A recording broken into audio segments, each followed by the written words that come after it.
मैं हूं अर्पिता आर्या। कोरोना का खतरा एक बार फिर तेजी से बढ़ रहा है और कोरोना के कहर से बचने के लिए मास्क पहनना सबसे जरूरी है।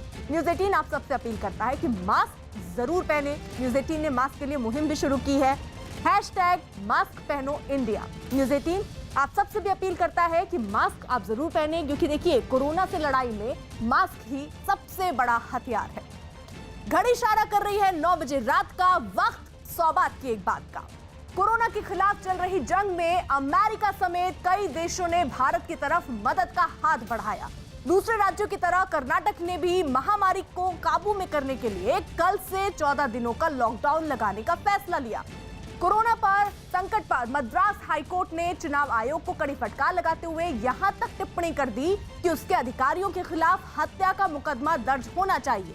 और केंद्र सरकार की प्रेस कॉन्फ्रेंस में नीति आयोग के सदस्य वीके पॉल ने अब घर में भी मास्क पहनकर रहने की सलाह दी।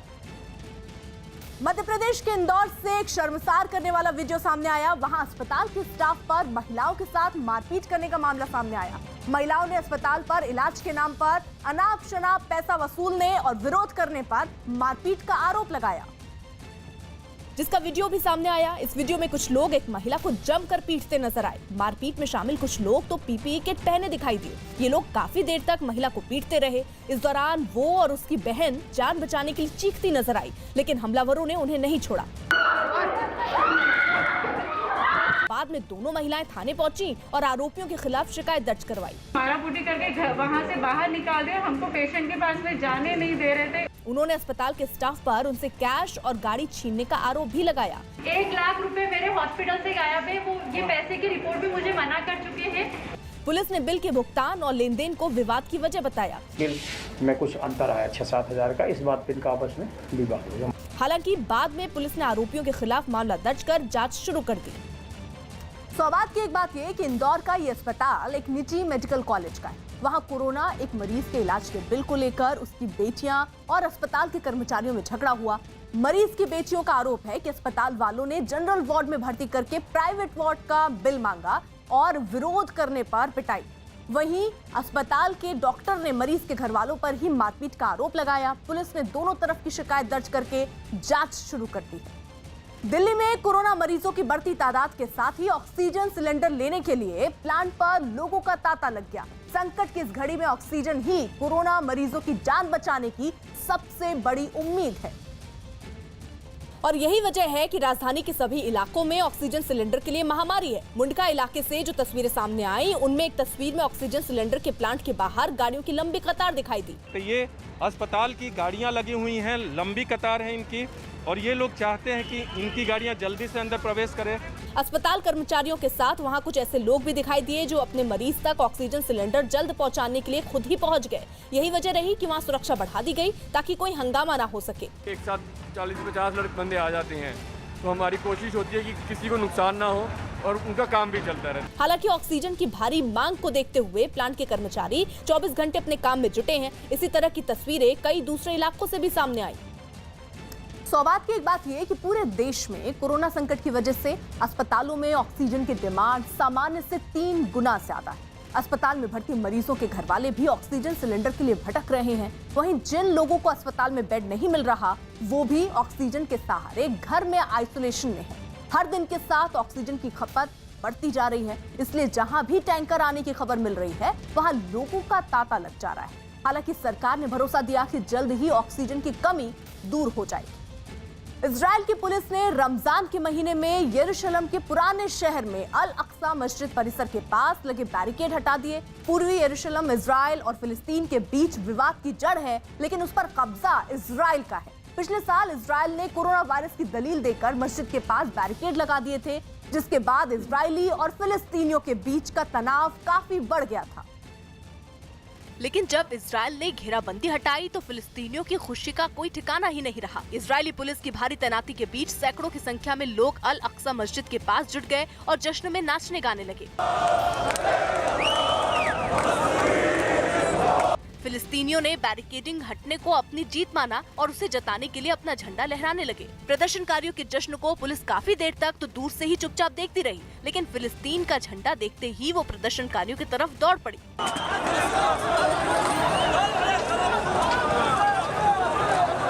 इजरायली पुलिस ने कुछ लोगों को हिरासत में भी ले लिया। असल में इजराइल ने जिस जगह बैरिकेड लगाए थे वहाँ रमजान के महीने में रोजा खोलने के बाद फिलिस्तीनी जुटा करते थे। बैरिकेडिंग की वजह से वहाँ काफी दिनों से हिंसक प्रदर्शन चल रहे थे। ऐसे में अब जब रास्ता खुल गया तो इलाके में शांति कायम रखने की उम्मीद जगी है। सौगात की एक बात यह कि यरूशलेम के पुराने शहर में ईसाई, यहूदी और मुस्लिम तीनों समुदाय के महत्वपूर्ण तीर्थ स्थल हैं। पिछले साल कोरोना की वजह से इजराइल ने पुराने यरूशलेम की बैरिकेडिंग कर दी थी। अब वहां कोरोना की सभी पाबंदियां हटा ली गई हैं और इसलिए फिलिस्तीन मूल के लोग बैरिकेड हटाने की मांग कर रहे थे। कुछ दिन पहले यहूदी समुदाय के लोगों के साथ उनकी झड़प भी हुई थी। तनाव कम करने के लिए इजराइल ने बैरिकेड हटाए तो फिलिस्तीन के लोग खुशी में बेकाबू हो गए। चुनाव के दौरान ही कोरोना मरीजों के बढ़ने पर मद्रास हाई कोर्ट ने चुनाव आयोग को कड़ी फटकार लगाई। न्यूज़ 18 के विक्रांत यादव की रिपोर्ट है कि अदालत ने इतना तक कह दिया कि कोरोना की दूसरी लहर के लिए सिर्फ और सिर्फ चुनाव आयोग जिम्मेदार है, जिसके लिए उसके अधिकारियों के खिलाफ हत्या का मुकदमा दर्ज होना चाहिए। हाईकोर्ट ने कोरोना संकट में राजनीतिक दलों को रैलियों की इजाजत देने और प्रचार में नियमों का पालन नहीं करवाए जाने पर भी लताड़ा, क्योंकि कोर्ट के आदेश के बावजूद सभाओं में न तो मास्क पहनने का नियम लागू हो पाया और न ही सैनिटाइजर और सोशल डिस्टेंसिंग का। सुनवाई के दौरान तो चीफ जस्टिस संजीव बनर्जी ने आयोग से कहा, यहां तक सवाल पूछा कि जब चुनाव हो रहा था तब क्यों वो किसी और ग्रह पर थे। हाईकोर्ट ने चेतावनी दी कि मतगणना के दिन यानी 2 मई को कैसे कोरोना के नियमों का पालन कराया जाएगा, इसका वो ब्लूप्रिंट बताएं, नहीं तो वोटों की गिनती रोक दी जाएगी।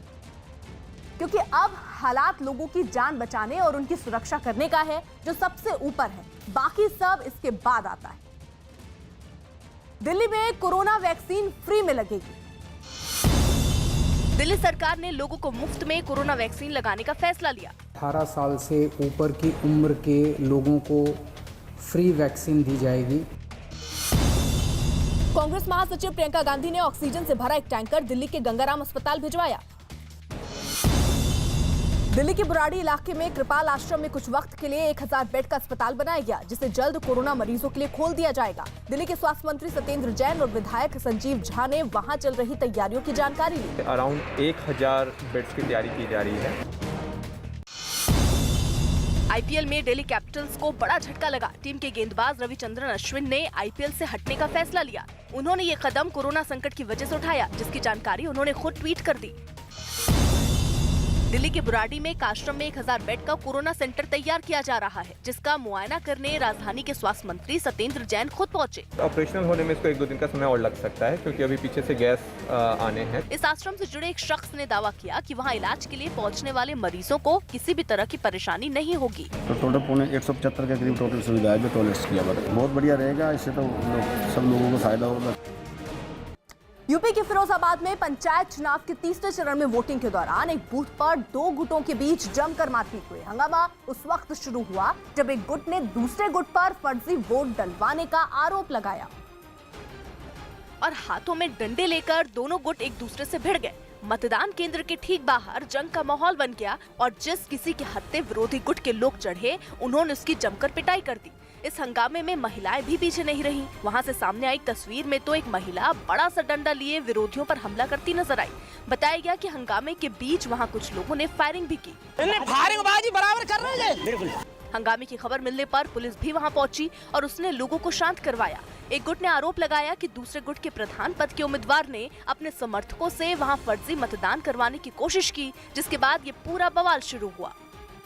और इसी तरह की तस्वीरें मिर्जापुर जिले से भी सामने आई। वहां भी फर्जी वोटिंग का आरोप लगाकर लोगों ने खूब हंगामा किया। 4 चरणों में हो रहे इस चुनाव के पहले और दूसरे चरण में भी कई जगहों से मारपीट और हंगामे की खबरें सामने आई और ये सिलसिला तीसरे चरण में भी जारी रहा। हिंसा की ऐसी ही एक तस्वीर मिर्जापुर से सामने आई, जहां गांव वालों ने जमकर बवाल किया। उन्होंने फर्जी वोटिंग का आरोप लगाकर मतदान केंद्र पर अचानक पथराव शुरू कर दिया, जिससे वहां अफरा तफरी मच गई।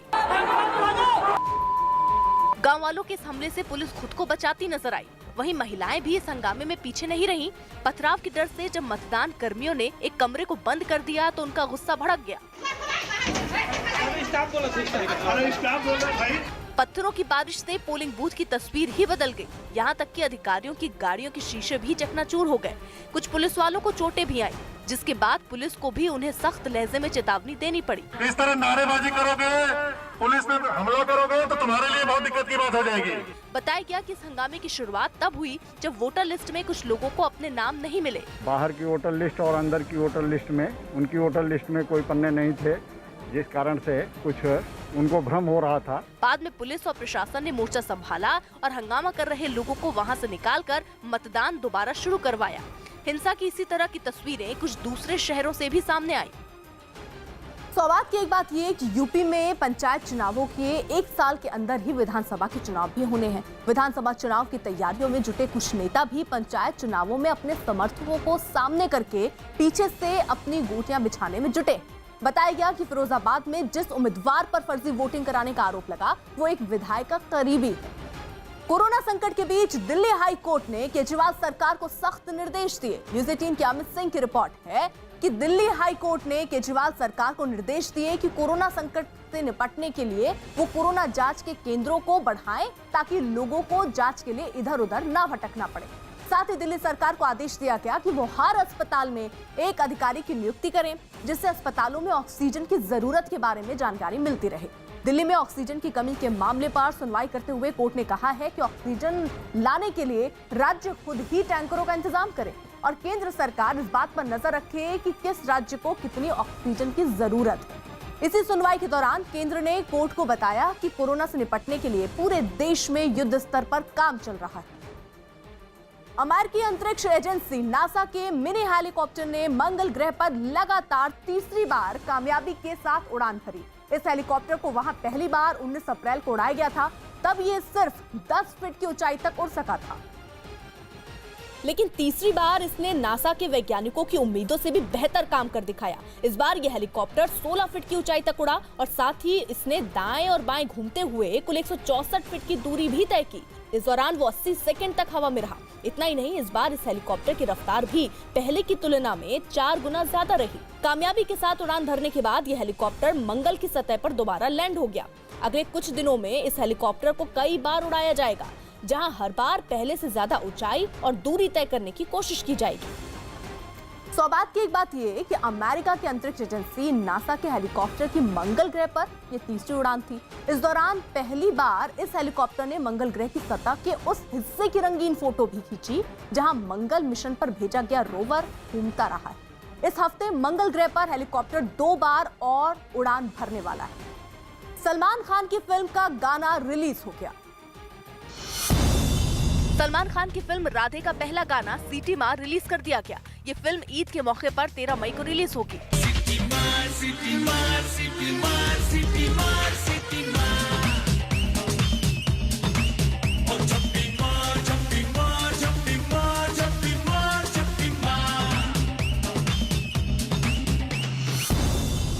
दिल्ली हाईकोर्ट में कोरोना मरीजों से जुड़ी एक जनहित याचिका दाखिल की गई। इस याचिका पर सुनवाई करते हुए कोर्ट ने साफ किया कि कोई भी अस्पताल कोरोना के गंभीर मरीजों को भर्ती करने से इनकार नहीं कर सकता।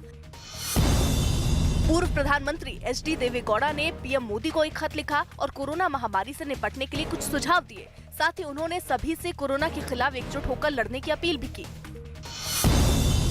आईपीएल में आरसीबी के तेज गेंदबाज केन रिचर्डसन और स्पिनर एडम जेम्पा ने बीच में ही अपने देश ऑस्ट्रेलिया लौटने का फैसला लिया। इसके पीछे उन दोनों ने निजी वजह का हवाला दिया। मध्य प्रदेश के उज्जैन की रहने वाली 62 साल की एक बुजुर्ग ने कोरोना को मात दे दी। उषा निगम नाम की इस बुजुर्ग के फेफड़ों में 95% तक इन्फेक्शन फैल गया था, जो परिवार वालों के साथ और आत्मविश्वास की वजह से ठीक हुई, जिन्हें राज्य के मुख्यमंत्री शिवराज सिंह चौहान ने ट्वीट कर बधाई दी। उषा निगम को 80 दिनों तक ऑक्सीजन सपोर्ट पर और 2 महीने अस्पताल में भर्ती रहना पड़ा। इसके बावजूद उन्होंने हिम्मत नहीं हारी और कोरोना से जंग जीत ली। बहुत कमजोरी आ गई थी, खाना नहीं खा पाती थी, तो चम्मच से मुझे खाना भी खिलाया, छोटी वाली ने, बड़ी वाली ने, दोनों ने। कोरोना काल में खड़ी हुई ऑक्सीजन की कमी को दूर करने के लिए कई शहरों में कुछ लोग जरूरतमंदों के लिए मसीहा बनकर सामने आए। इन लोगों ने कोरोना मरीजों को ऑक्सीजन सिलेंडर देकर मदद का हाथ बढ़ाया, जिसकी कुछ तस्वीरें जम्मू से भी सामने आई, जहां एक ऑक्सीजन गैस एजेंसी के मालिक ने जरूरतमंदों के घर तक मुफ्त में ऑक्सीजन पहुंचाने का काम शुरू किया। इस मुश्किल वक्त में वो अपने कर्मचारी की मदद से ऑक्सीजन सिलेंडरों को भरवाकर कोरोना मरीजों के घरों तक पहुंचाने में जुट गया। जो नीडी पीपल्स हैं वो हमें पैसे नहीं देंगे, हम उसको फ्री में ऑक्सीजन प्रोवाइड करते हैं। कुछ इसी तरह की कोशिश उत्तर प्रदेश के कानपुर में रहने वाले एक आदमी ने की, जिसके साथ धीरे धीरे कुछ और लोग भी जुड़ गए और उन्होंने सांसों की कीमत को समझते हुए जरूरतमंदों को ऑक्सीजन सिलेंडर के सप्लाई सप्लाई शुरू कर दी। सौभाग्य की एक बात यह है कि जिस ऑक्सीजन की अभी अस्पतालों में मारामारी चल रही है, वही ऑक्सीजन स्टील प्लांट और वेल्डिंग के काम में भी इस्तेमाल होती है। ऐसे बहुत से लोग हैं, अपने कारोबार की चिंता उन्होंने छोड़कर लोगों की चिंता की उनको ऑक्सीजन मुहैया कराने में जुटे हुए हैं। अगर वेल्डिंग करने वाले कारखानों और उद्योगों में इस्तेमाल के लिए जिन लोगों के पास ऑक्सीजन सिलेंडर का स्टॉक है, वो भी सबकी मदद के लिए आगे आए तो हजारों लोगों की जान बचाई जा सकती है। कोरोना की नई लहर पर काबू पाने के लिए प्रधानमंत्री लगातार बैठकें कर रहे हैं और इसी कड़ी में उन्होंने सीडीएस विपिन रावत के साथ भी एक बैठक की। न्यूज़ 18 के विक्रांत यादव की रिपोर्ट है कि सीडीएस के साथ बैठक में पीएम नरेंद्र मोदी ने सेना की ओर से किए जा रहे कामों और तैयारियों की समीक्षा की, जिसमें विपिन रावत ने प्रधानमंत्री को बताया कि पिछले 2 वर्षों में सशस्त्र बलों से रिटायर्ड हो चुके या फिर वीआरएस ले चुके डॉक्टरों को फिर से बुलाया जा रहा है। साथ ही ये भी बताया कि अस्पतालों में डॉक्टरों की मदद के लिए बड़ी संख्या में नर्सिंग स्टाफ को तैनात किया जा रहा है और तीनों सेनाओं के पास मौजूद ऑक्सीजन के स्टॉक को अस्पतालों तक पहुंचाए जाने की जानकारी भी उन्होंने प्रधानमंत्री को दी। इतना ही नहीं, इस बैठक में सीडीएस ने देश भर के केंद्रीय और राज्य सैनिक वेलफेयर बोर्ड की मदद लेने पर प्रधानमंत्री से चर्चा की। अफ्रीकी देश सोमालिया में राष्ट्रपति का कार्यकाल बढ़ने पर जनता बगावत पर उतर आई है। मोहम्मद अब्दुल्लाही मोहम्मद के शासन की मियाद खत्म हो चुकी है, लेकिन उन्होंने बिना चुनाव कराए ही उसे 2 साल के लिए बढ़ा दिया। पिछले 30 साल से सोमालिया गृह युद्ध की आग में झुलस रहा है और राष्ट्रपति के बढ़े हुए कार्यकाल ने इस आग में घी डालने का काम कर दिया। क्योंकि सुरक्षा बल में ही 2 फाड़ हो गई और राष्ट्रपति का विरोध करने वाले सैनिकों ने पूरे लाव लश्कर के साथ राजधानी मोगादिशु पर धावा बोल दिया। उन्हें जनता का भी साथ मिला और सैकड़ों की संख्या में लोग सड़कों पर उतर गए। बच्चे तक सरकार की मनमानी के खिलाफ आवाज उठाने में आगे दिखे। प्रदर्शनकारियों ने राष्ट्रपति के खिलाफ जबरदस्त नारेबाजी तो की ही, उनकी तस्वीरें भी फूंक डाली। इतना ही नहीं, वो फोटो पर लात मार मार कर अपना गुस्सा भी निकालते दिखे।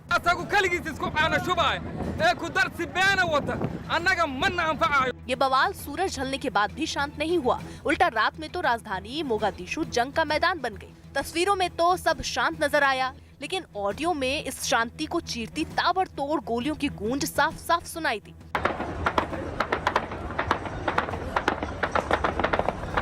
असल में हुआ ये कि राष्ट्रपति का विरोध करने वाले सैनिकों से लोहा लेने के लिए सेना में शामिल राष्ट्रपति के समर्थक भी मैदान में उतर गए और दोनों तरफ से गोलीबारी शुरू हो गई।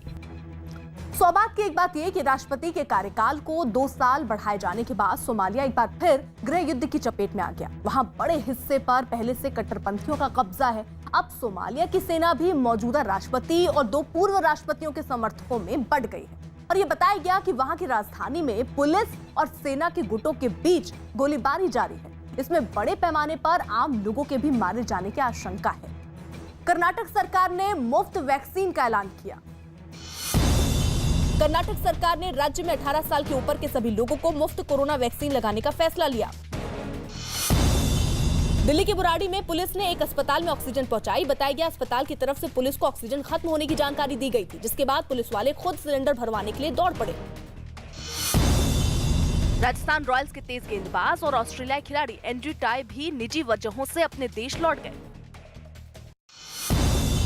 पश्चिमी दिल्ली के सुभाष नगर इलाके में एक बेकाबू बस ने स्कूटर और रिक्शा को टक्कर मार दी। इस हादसे में एक आदमी की मौत हो गई, जबकि कई लोग घायल हो गए। मुफ्त वैक्सीन के मुद्दे पर महाराष्ट्र सरकार के मंत्रियों में ही घमासान छिड़ गया। एक दिन पहले एनसीपी के कोटे से मंत्री नवाब मलिक ने मुफ्त वैक्सीन का ऐलान किया था। इस पर महाविकास अघाड़ी में शामिल कांग्रेस के कोटे से मंत्री बाला साहब थोराट ने कड़ा एतराज जताया। कुछ लोग श्रेय लेने के लिए खुद डिक्लेयर कर रहे हैं कि मुफ्त में होगा, ये अच्छा नहीं है। ये अभी डिक्लेयर करेंगे तो माननीय मुख्यमंत्री महोदय ही डिक्लेयर करेंगे। नवाब मलिक ने 18 साल से ऊपर के सभी लोगों के लिए मुफ्त वैक्सीन का ऐलान किया था। We will vaccinate entire population of Maharashtra above 18 by the state of Maharashtra. It will be free. BJP ने महाराष्ट्र सरकार में मचे इस घमासान पर चुटकी ली। मंत्रियों का काम होता है मुख्यमंत्री से चर्चा करे, मुख्यमंत्री से चर्चा नहीं करते, वो आपसे चर्चा करते हैं। रिलायंस इंडस्ट्रीज लिमिटेड ने गुजरात के जामनगर से मुंबई के लिए एक ट्रेन के जरिए 3 ऑक्सीजन टैंकर भेजे। कोरोना संकट में रेलवे की तरफ से चलाई गई ऑक्सीजन एक्सप्रेस ट्रेन के जरिए 44 टन ऑक्सीजन लेकर ये टैंकर मुंबई के लिए रवाना हुआ, जो दिन रात का सफर तय कर कलम्बोली रेलवे स्टेशन पहुंचे, जिन्हें ट्रेन से उतारने के लिए वहां पहले से तैयारियां पूरी दिखी। रिलायंस इंडस्ट्री की तरफ से मुंबई करो के लिए करीब 44 टन ऑक्सीजन का ट्रेन अभी नवी मुंबई पहुंची है। रेलवे स्टेशन पर मौजूद ट्रैफिक पुलिस के एक अफसर ने भरोसा दिया कि जरूरतमंदों तक जल्द से जल्द ऑक्सीजन पहुंचाने में कोई कोताही नहीं बरती जाएगी। ग्रीन कॉरिडोर मतलब बिना विलम्ब पहुंचे, इसलिए जहां पे जरूरत है एक नॉर्म्स के हिसाब से वहां पे वो पहुंचा दिया जाएगा। ट्रेन से तीनों ऑक्सीजन सिलेंडरों को उतारने के लिए कुछ क्रेन वहां खड़ी दिखी और बिना किसी देरी के इस काम को शुरू किया गया। सौभाग्य की एक बात यह कि महामारी के दौरान ऑक्सीजन किल्लत से जूझ रहे राज्यों की मदद के लिए रिलायंस ग्रुप ने पिछले हफ्ते से ये पहल शुरू की। रिलायंस के जामनगर प्लांट से ऑक्सीजन का एक बड़ा टैंकर पिछले हफ्ते इंदौर भेजा गया था।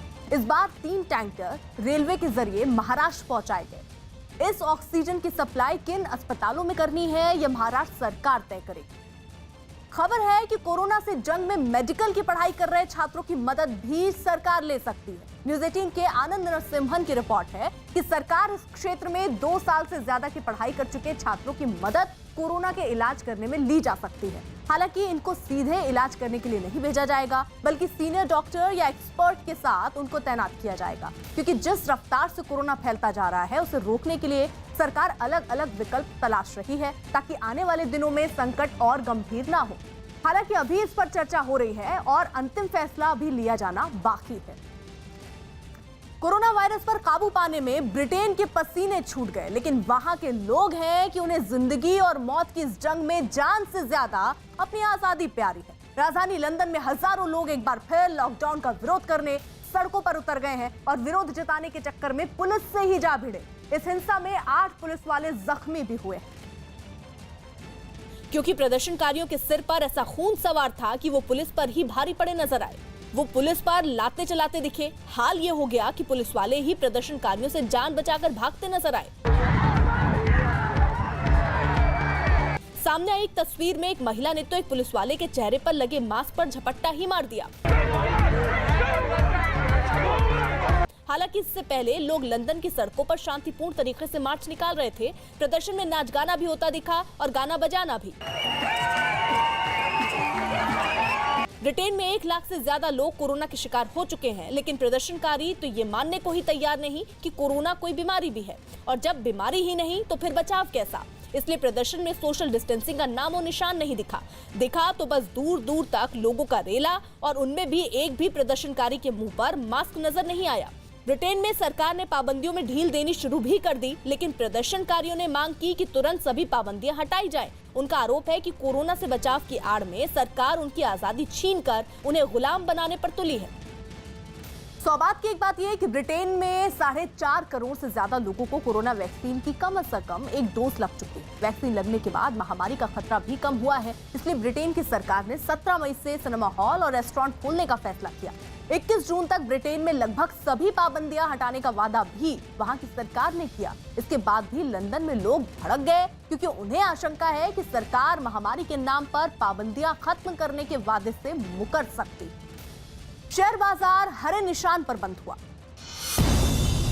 बैंकिंग और स्टील सेक्टर के शेयरों में मजबूती से शेयर बाजार हरे निशान पर बंद हुआ। सेंसेक्स 508 अंक ऊपर चढ़ के 48,387 पर पहुंच गया। साथ ही निफ्टी 144 अंक चढ़कर 14,485 पर बंद हुआ। राजस्थान के सवाई माधोपुर में रणथंभौर नेशनल पार्क से 2 तेंदुए निकलकर पास के एक होटल में घुस गए। इसके बाद होटल कर्मचारियों ने वहां से भागकर अपनी जान बचाई। दिल्ली की लोधी कॉलोनी पुलिस ने रेमडेसिविर इंजेक्शन की कालाबाजारी करने के आरोप में 3 लोगों को गिरफ्तार किया। महाराष्ट्र के गढ़चिरौली में नक्सलियों ने सड़क किनारे खड़ी कई गाड़ियों में आग लगा दी। इसके अलावा झारखंड के चाईबासा में भी नक्सलियों ने रेलवे ट्रैक को निशाना बनाया। मध्य प्रदेश की राजधानी भोपाल के मोतीलाल नेहरू स्टेडियम में 1000 बिस्तरों वाला कोविड सेंटर तैयार किया जा रहा है। आइसोलेशन सेंटर होगा, जिसमें कोरोना के मरीजों का प्राथमिक उपचार और उनको क्वारंटाइन करने का काम किया जाएगा। कोरोना मरीजों के इलाज के लिए प्रदेश बीजेपी इस अस्पताल को बनवा रही है।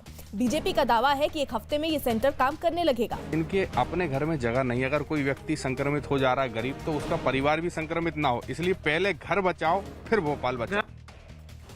एक्टर सलमान खान मुंबई में कोरोना योद्धाओं की मदद करने में जुटे हुए हैं और उन्होंने फ्री में खाना पहुंचाया है। उन्होंने अपनी संस्था बीइंग ह्यूमन समेत कुछ दूसरी संस्थाओं के साथ मिलकर पुलिस और बीएमसी कर्मचारियों के खाने का इंतजाम किया। और उन तक खाना भेजने से पहले सलमान खान ने खुद उसे खाकर उसकी क्वालिटी को जांचा। इसके बाद खाने के सभी पैकेट को अलग अलग पुलिस थानों और उन लोगों तक पहुंचाया गया जो कोरोना के खिलाफ जंग में शामिल हैं।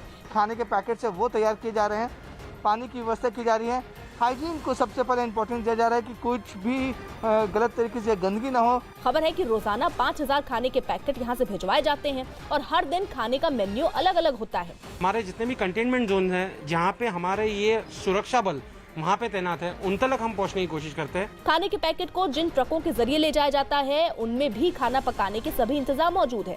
बताया गया कि बांटने के दौरान खाना अगर कम पड़ जाता है तो सलमान खान के इन ट्रकों में ही कोरोना योद्धाओं के लिए फिर से खाना तैयार कर दिया जाता है। सौभाग्य की एक बात यह है कि पिछले साल लॉकडाउन के दौरान सलमान खान ने फिल्म इंडस्ट्री में काम करने वालों को आर्थिक मदद दी थी। उन्होंने अपने फार्म हाउस से जरूरतमंदों तक राशन पहुंचाने का जिम्मा भी उठाया था। और इस बार महाराष्ट्र में लॉकडाउन तो नहीं है, लेकिन उसी तरह की सख्ती है। महामारी से जंग लड़ रहे पुलिस, स्वास्थ्य और सफाई कर्मचारी कहीं भूखे न रह जाएं, इसके लिए सलमान खान और उनके एनजीओ बीइंग ह्यूमन ने मदद का हाथ बढ़ाया। दिल्ली के मुख्यमंत्री अरविंद केजरीवाल ने 18 साल से अधिक उम्र के वाले लोगों को मुफ्त वैक्सीन लगाने का ऐलान किया। दिल्ली सरकार ने निर्णय लिया है कि 18 साल से ऊपर की उम्र के लोगों को फ्री वैक्सीन दी जाएगी। हम कोशिश करेंगे कि इसको जल्द से जल्द और बड़े स्तर के ऊपर कैसे लोगों को वैक्सीन किया जाए, इसका पूरा प्लान तैयार किया जा रहा है। बॉम्बे हाई कोर्ट ने एक मामले की सुनवाई करते हुए व्हाट्सएप ग्रुप के एडमिन पर अहम फैसला सुनाया। moneycontrol.com की रिपोर्ट है कि हाई कोर्ट की नागपुर बेंच ने अपने फैसले में कहा कि व्हाट्सएप ग्रुप के किसी सदस्य की गलत पोस्ट के लिए एडमिन को जिम्मेदार नहीं ठहराया जा सकता। साथ ही ये भी साफ किया कि अगर सदस्य की तरफ से पोस्ट किए गए मैसेज में एडमिन का कॉमन इंटेंशन यानी उस संदेश से कोई लेना देना नहीं है तो इसके लिए एडमिन जिम्मेदार नहीं होगा। असल में 33 साल का किशोर चिंतामन नाम का आदमी जिस ग्रुप का एडमिन था, उस ग्रुप के एक सदस्य ने ग्रुप की एक महिला सदस्य के खिलाफ गलत और अपमानजनक मैसेज किया था। इसी मामले पर सुनवाई करते हुए कोर्ट ने ग्रुप एडमिन के खिलाफ दायर केस को खारिज कर दिया और ये फैसला सुनाया कि ग्रुप एडमिन के पास किसी सदस्य को जोड़ने का अधिकार तो होता है, मगर किसी सदस्य की ओर से ग्रुप में भेजे गए मैसेज या कंटेंट को सेंसर करने का अधिकार नहीं होता है। इराक की राजधानी बगदाद में एक कोविड अस्पताल में मरीजों की सांसें चलाने वाला ऑक्सीजन टैंक ही उनका काल साबित हुआ। 2 दिन पहले वहां एक ऑक्सीजन टैंक में ऐसा जोरदार धमाका हुआ कि आईसीयू में आग भड़क गई और 82 लोग मौत की नींद सो गए। और इस धमाके की दहला देने वाली तस्वीरें सीसीटीवी कैमरे में रिकॉर्ड हो गई। वीडियो में कुछ लोग कॉरिडोर में बातचीत करते दिखे कि तभी अचानक ब्लास्ट हुआ और वो वहां से भाग खड़े हुए। वो वापस आए, उन्होंने हिम्मत जुटाकर आईसीयू से एक मरीज को तुरंत बाहर निकाला, लेकिन इसके बाद घने धुएं ने अस्पताल को अपनी गिरफ्त में ले लिया। इस हादसे की झकझोर कर रख देने वाली तस्वीरों का सिलसिला यही नहीं थमा। एक वीडियो में दिख रहा एक शख्स अपनों को खोने का गम बर्दाश्त ही नहीं कर पाया और सदमे में चीखता चिल्लाता नजर आया। बताया गया कि अस्पताल में कई मरीज ऑक्सीजन सपोर्ट पर थे, लेकिन ऑक्सीजन टैंक में ही जोरदार ब्लास्ट हो गया और पूरे अस्पताल में आग लग गई। इसके बाद जो तस्वीरें सामने आई उनमें अस्पताल खंडहर बना नजर आया। आग ने हर चीज को जलाकर राख कर दिया। ऑक्सीजन सिलेंडर तक आग में बर्बाद हो गए। जो अपनी जिंदगी बचाने के लिए अस्पताल पहुंचे थे वो जिंदा ही जल गए और डॉक्टर और कुछ दूसरे मरीज जो भाग सकते थे उन्होंने मंजिलों से नीचे छलांग लगाकर अपनी जान बचाई। सौभाग्य की एक बात यह कि इराक में कोरोना मरीजों की संख्या 10 लाख के पार जा चुकी है। ऐसे में वहां के अस्पताल में ऑक्सीजन टैंकर में विस्फोट से हालात और बदतर हो गए। इराक के प्रधानमंत्री ने भी इसे स्वास्थ्य विभाग की जानलेवा लापरवाही माना और वहां के स्वास्थ्य मंत्री को भी सस्पेंड कर दिया गया। बताया गया कि इस हादसे में ज्यादातर लोग धुएं की वजह से दम घुटने से मर गए। राजस्थान के डूंगरपुर से हैरान करने वाला एक वीडियो सामने आया। वहां विधायक राजकुमार इस शादी में कोरोना नियमों की जमकर धज्जियां उड़ाई गई। कोरोना की दूसरी लहर के बाद वहां कई पाबंदियां लगा दी गई हैं, जिनमें एक शादी में 50 से ज्यादा लोगों के शामिल होने की इजाजत नहीं है। लेकिन विधायक जब दूल्हा बने तो इन नियमों को ताक पर रख दिया गया। शादी में इतनी भीड़ उमड़ी कि पंडाल में पांव रखने तक की जगह नहीं दिखी। वहां से सामने आई एक तस्वीर में सैकड़ों लोगों की मौजूदगी में विधायक शादी की हर रस्म अदा करते दिखे। जश्न में ऐसे डूबे कि कोरोना को ही भूल गए। न मास्क का ख्याल रहा और न ही एक दूसरे से 2 गज की जरूरी दूरी ही बनाई गई। इस इस समारोह की गवाह बनी महिलाएं हों या बुजुर्ग या फिर बच्चे, सब पंडाल के नीचे एक दूसरे से बेहद करीब बैठे थे। इनमें कुछ लोग तो मास्क लगाए थे, लेकिन ज्यादातर लोगों ने इसमें भी खानापूर्ति की। मास्क को नाक के नीचे कर शादी की रस्में पूरी करवाते दिखे। इससे पहले दूल्हा बने विधायक बारातियों की भीड़ के साथ अपने घर से निकले। सैकड़ों लोगों की मौजूदगी में उन्होंने घुड़चढ़ी की रस्म भी पूरी की। सौभाग्य की एक बात यह है कि राजस्थान में शादी में 50 से ज्यादा लोगों के शामिल होने पर रोक है। फिर भी डूंगरपुर की 84 विधानसभा सीट से विधायक राजकुमार रोत की बारात में भीड़ उमड़ पड़ी। विधायक की दलील थी कि बाराती तो कम थे, लेकिन शादी देखने वालों की भीड़ ज्यादा थी, जिस पर उनका कोई जोर नहीं चल सकता था। बताया गया कि प्रशासन ने महामारी के नियमों की अनदेखी पर विधायक के ससुर पर 25,000 रुपए का जुर्माना लगाया। उत्तराखंड के रामनगर से एक डराने वाला वीडियो सामने आया। वहां 13 फीट लंबे कोबरा को पकड़ने में लोगों के पसीने छूट गए। एक रिहायशी इलाके के पास कोबरा को देखने के बाद कुछ लोगों ने उसकी खबर वन विभाग को दी, जिसके बाद वो लोग पूरी तैयारी के साथ उसे पकड़ने के लिए पहुंच गए। कुछ देर में ही नाले में छिपे कोबरा को पकड़ तो लिया गया, लेकिन जंगल में छोड़ते वक्त जब एक कर्मचारी ने उसका वीडियो बनाना चाहा तो उस पर उसने हमला कर दिया। इसके बाद जो हुआ